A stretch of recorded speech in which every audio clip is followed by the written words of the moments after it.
Hello दोस्तों, कैसे हैं आप सब। आशा करता हूं कि आप लोग अच्छे होंगे। दोस्तों, अभी जो फोटोज आपने देखा, उम्मीद करता हूं कि आप लोग अंदाज़ा लगा लिए होंगे कि आज हम इंडिया के कौन से राज्य के बारे में बात करने जा रहे हैं। ये स्टेट का नाम बहुत बार बदला जा चुका है, जैसे कि पहली बार था कलिंगा, दूसरी बार उत्कल, तीसरी बार उड़ीसा और चौथी बार उड़ीसा। दोस्तों, उड़ीसा भारत के पूर्वी हिस्से में आता है। इसके पड़ोसी राज्य जैसे कि उत्तर में वेस्ट बंगाल और झारखंड, पश्चिम में छत्तीसगढ़, दक्षिण में आंध्र प्रदेश और पूर्व में बंगोपसागर है। और ये एरिया के हिसाब से 8वां, जनसंख्या के हिसाब से 11वां और अनुसूचित जनजाति के हिसाब से तीसरा बड़ा राज्य है। और उड़ीसा में कुल मिलाकर 30 डिस्ट्रिक्ट है और इसकी राजधानी भुवनेश्वर है, जिसको त्रिभुवनेश्वर नाम से भी जाना जाता है। दोस्तों, 2016 में जब स्मार्ट सिटी मिशन भारत में स्टार्ट हुआ था तो 98 सिटी के अंदर भुवनेश्वर पहला स्थान अपने नाम किया था। एक आंकड़े के अनुसार भुवनेश्वर में कुल मिलाकर 700 मंदिर हैं। यही कारण है कि इसको टेम्पल सिटी भी कहा जाता है। और इन मंदिरों में प्रमुख मंदिर है लिंगराज मंदिर, जिसको 11वीं शताब्दी में सोमवंशी राजा यायाति पहले के द्वारा बनाया गया था। बुद्धिस्ट क्षेत्रांश रत्नागिरी, ललितगिरी और उदयगिरी ये उड़ीसा का डायमंड ट्रायंगल माना जाता है। यहाँ पर आपको बुद्धिस्ट स्तूपा और मोनेस्ट्री देखने को मिलता है।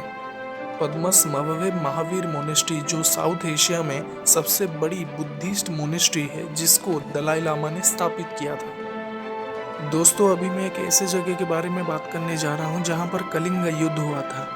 ये युद्ध में मौर्य साम्राज्य और कलिंग राज्य के बीच हुआ था। ये युद्ध में लगभग 3 लाख लोगों की मौतें हुई थी, जो भारत के इतिहास में सबसे ज्यादा मौतों वाली युद्ध थी। इतने मौतें देखकर चंदा अशोका, जो मौर्य साम्राज्य के सम्राट थे, उनका हृदय परिवर्तन हुआ था। तब चंदा अशोका से धर्मा अशोका हुए थे। तभी अशोका ने बुद्धा का शांति स्तूप स्थापना किया था। यही जगह थी धौलीगिरी, जो दया नदी के तट पे अवस्थित है।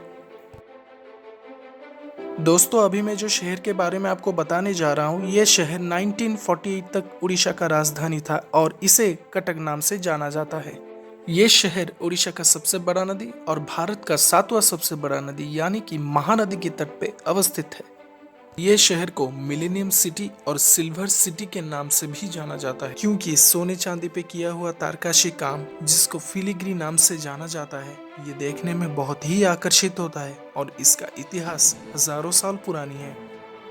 यहाँ का फेस्टिवल जो बाली यात्रा है, इसको बड़े ही धूमधाम से मनाया जाता है। इसका मजा उठाने के लिए देश विदेश से लोग आते हैं। इतना ही नहीं, ये वर्ल्ड हेरिटेज के लिस्ट में भी शामिल है। कलकत्ता के बाद ये दूसरा शहर है जहाँ पर दशहरा को बड़े ही धूमधाम से मनाया जाता है। दोस्तों, आप अगर खेल देखने का ज़्यादा शौकीन है तो यहाँ पर बाराबेटी स्टेडियम पे बैठकर खेल का लुत्फ उठा सकते हैं। यहाँ पर बाराबेटी फोर्ट है, जिसको गंगा डायनेस्टी के तीसरे राजा अनंग भीमदेव के द्वारा बनाया गया था। और इतना ही नहीं, हमारे भारत के सबसे बड़े फ्रीडम फाइटर, जिनको नेताजी के नाम से जाना जाता है, यानी कि सुभाष चंद्र बोस का जन्म स्थान यहीं पर है। दोस्तों, आप लोगों में से जो एनिमल लवर है और वाइल्ड लाइफ का मजा उठाना चाहते हैं तो उड़ीसा में कुल मिलाकर 19 वाइल्ड लाइफ सेंचुरी और 2 नेशनल पार्क है, जहां पर आप घूमकर एक्सप्लोर कर सकते हैं। और इनमें से प्रमुख है नंदनकानन जियोलॉजिकल पार्क, जहां पर आपको अनेक प्रकार के पशु पक्षी देखने को मिल सकते हैं। इतना ही नहीं, सुनाबेड़ा वाइल्ड लाइफ सेंचुरी बाघों के लिए, चंदका हाथियों के लिए, भितरकनिका खारे पानी के मगरमच्छों के लिए, गहीर मत्था ऑलिव रिडले कछुओं के लिए फेमस है। दोस्तों, हम अगर वाइल्ड लाइफ की बात ही कर रहे हैं तो चिलिका को कैसे भूल सकते हैं। चिलिका एशिया का सबसे बड़ा खारे पानी का झील है, जहां पर आपको अनेक प्रकार के पक्षियां देखने को मिलता है। एक आंकड़े के अनुसार साल भर में 184 प्रजाति की चिड़िया आते जाते रहते हैं यहाँ पर। चिलिका के बीच में एक छोटा सा द्वीप है, जिसको पारिकुदा द्वीप बोलते हैं। यहाँ पर माँ काली का मंदिर है, जिनको कालीजाई मंदिर नाम से जाना जाता है। और ये जगह घूमने के लिए देश विदेश से लोग आते हैं। दोस्तों, अभी मैं जो डिस्ट्रिक्ट के बारे में बताने जा रहा हूँ, ये डिस्ट्रिक्ट के बारे में जानकर आपको बहुत खुशी होगी, क्योंकि ये इंडिया का पहला डिस्ट्रिक्ट है जो चाइल्ड लेबर से मुक्त है। ये डिस्ट्रिक्ट को मयूरभंज नाम से जाना जाता है। यहाँ पर कोई भी इंसान छोटे बच्चों से काम नहीं करवा सकता। उल्लंघन करने पर कड़ी से कड़ी सजा दी जा सकती है। और यहाँ पर हनुमान जी की सबसे बड़ी मूर्ति बानपोश में स्थित है, जो उड़ीसा का सबसे बड़ी मूर्ति है। इसकी लंबाई 75 फीट है और ये जगह को हनुमान वाटिका नाम से जाना जाता है। दोस्तों, अभी मैं जिस बारे में बताने जा रहा हूँ ये बारे में बहुत कम ही लोग जानते हैं। उड़ीसा में कुल मिलाकर 62 समुदाय के लोग रहते हैं और हर समुदाय लोगों की अपनी पहचान और संस्कृति है, इसीलिए ये संस्कृति से भरा राज्य है। यहाँ पे उड़िया प्रमुख भाषा है, लेकिन इसके अलावा अलग अलग भाषाएं भी बोली जाती हैं।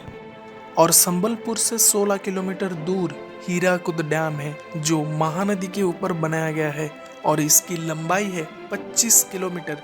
यही कारण है कि ये एशिया का सबसे लंबा डैम माना जाता है।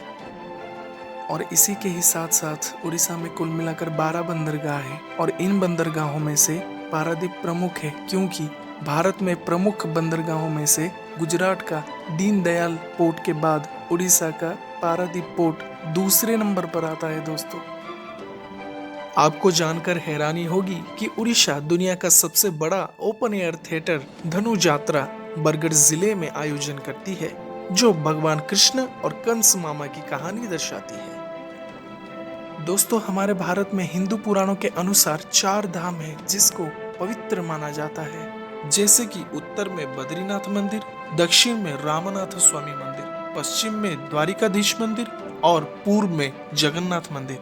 इनमें से जगन्नाथ मंदिर प्रमुख है और ये मंदिर को 12वीं शताब्दी में गंगा डायनेस्टी के पहले राजा अनंतवर्मन चोड़ा गंगा देव के द्वारा बनाया गया था और इसकी ऊंचाई है 213 फीट। एक आंकड़े में पाया गया है कि साल भर में लगभग 6 लाख से ज्यादा पर्यटक घूमने के लिए आते हैं यहाँ पर, और उन लोगों के लिए एक रसोई घर बनाया गया है जो दुनिया में सबसे बड़ी रसोई घर माना जाता है। और इन रसोई घर में कुल मिला के 115 तरह के व्यंजन हर रोज बनते हैं।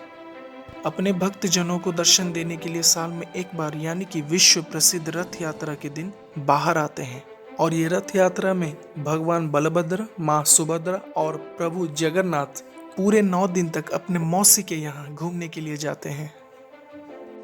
उड़ीसा में 500 किलोमीटर लंबा समुद्री किनारा है, जहाँ पे कई विश्व प्रसिद्ध समुद्री तट है। उनमें से पूरे समुद्र तट मशहूर है। यहाँ पे जल क्रीड़ा और धूप का आनंद लेने के साथ साथ सूर्यास्त समय का नजारा बड़ा ही आकर्षित होता है। दोस्तों, आप लोगों के लिए एक छोटा सा प्रश्न है। सूर्य उदय होने के बाद सूर्य का पहला किरण अगर किसी मंदिर के अंदर आता है तो वो कौन सा मंदिर है? उत्तर है कोणार्क सूर्य मंदिर। यही मंदिर है कि सूर्य का पहला किरण किसी मंदिर के अंदर आता है, और इसके साथ साथ इसमें ऐसी कारीगरी की गई है, सूर्य की गति के अनुसार समय का पता लगाना संभव है। ये मंदिर 12वीं शताब्दी में गंगा डायनेस्टी के पहले राजा नरसिम्हा देव के द्वारा बनाया गया था। दोस्तों, आप अगर गौर करके देखोगे तो ये सूर्य के रथ के प्रतिमा के जैसा दिखता है। ये मंदिर को लाल बोले पत्थर और काले ग्रेनाइट से बनाया गया है और इसका इतिहास बड़ा ही हैरान कर देने वाली है। ये मंदिर को 5 साल के अंदर बनकर खड़ी होनी थी, पर समय के चलते चलते देर होती गई। मुश्किल ये थी कि मंदिर का मुख्य शिला, जिसको मस्तका कहते हैं, ये मंदिर के ऊपर बिठ नहीं पा रहा था। ये जानकर राजा क्रोधित हुए और गुस्से में आकर 1200 कारीगरों को ये बोला था कि सुबह तक अगर ये मंदिर बन के खड़ी नहीं हुई तो सबकी सर धड़ से अलग करवा दिया जाएगा। ये दंड के बारे में जानकर सब कारीगर भयभीत हो गए थे, और इन कारीगरों में मुख्य वास्तुकार जो विष्णु महाराणा थे, उनका 12 साल का बेटा धर्मापदा कैसे भी करके उसी रात मंदिर का मस्तका बिठाकर कारीगरों का मान रखते हुए उसे समंदर में कूदकर अपनी प्राण की आहुति दे दी थी।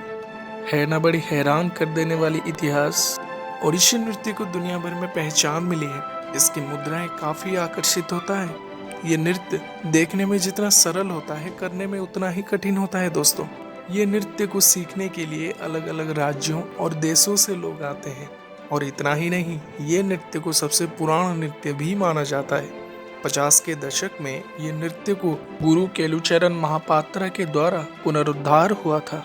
इसके अलावा पूरी जिले में स्थित रघुराजपुर गांव, जो भार्गवी नदी के तट पर अवस्थित है, जिसको क्राफ्ट विलेज के नाम से भी मशहूर है, क्योंकि यहाँ पर आपको हर घर में कलाकार और कलाकारी देखने को मिलता है। और पटचित्र, जो कि दुनिया भर में मशहूर है, यहीं पर ही उसकी शुरुआत हुई थी। और इसके साथ साथ गुरु केलुचरण महापात्र जो ओडिशी नृत्य के विद्वान हैं, उनका जन्म स्थान यहीं पर है। कपड़े पे किया जाने वाला हथकरघा काम जो कि दुनिया भर में मशहूर है, जिसको चांदुआ बोलते हैं, इसकी उत्पत्ति स्थल है पिपीली गांव, जो कि पुरी जिले में ही स्थित है। दोस्तों, मुझे जितना लगता है कि आप लोग इतना जगह घूमकर थक गए होंगे और साथ ही साथ आपको भूख भी लग रही होगी, तो चलिए दोस्तों थोड़ा खान पान की बात कर लेते हैं। उड़ीसा में आपको दही पखाल और दही बड़ा आलूदम हर जगह, हर गली, हर नुक्कड़ पे आपको मिल जाएगी। पर कटक का दही बड़ा आलूदम का मजा ही कुछ और है। जैसे कि पूरी की बात करें तो वहाँ पर आपको अबड़ा, खिचड़ी, दालमा और मीठे में फेनी मशहूर है। वैसे ही सालेपुरी रसगुल्ला, नीमापड़ा छेना झिल्ली, केंद्रापड़ा रसाबली, नयागढ़ का छेना पोड़ो, बालेश्वर का गजा, जगत सिंहपुर का क्राब मलाई, बारीपदा का मुढ़ी मांस और संबलपुर का सरसतिया मशहूर है। दोस्तों, आज का वीडियो यहीं पर खत्म होता है। अगर ये वीडियो आपको अच्छी लगी हो तो लाइक जरूर करें और सब्सक्राइब भी। अच्छी नहीं लगी हो तो कमेंट सेक्शन में बताएं और शेयर करना ना भूलें। तब तक के लिए गुड बाय।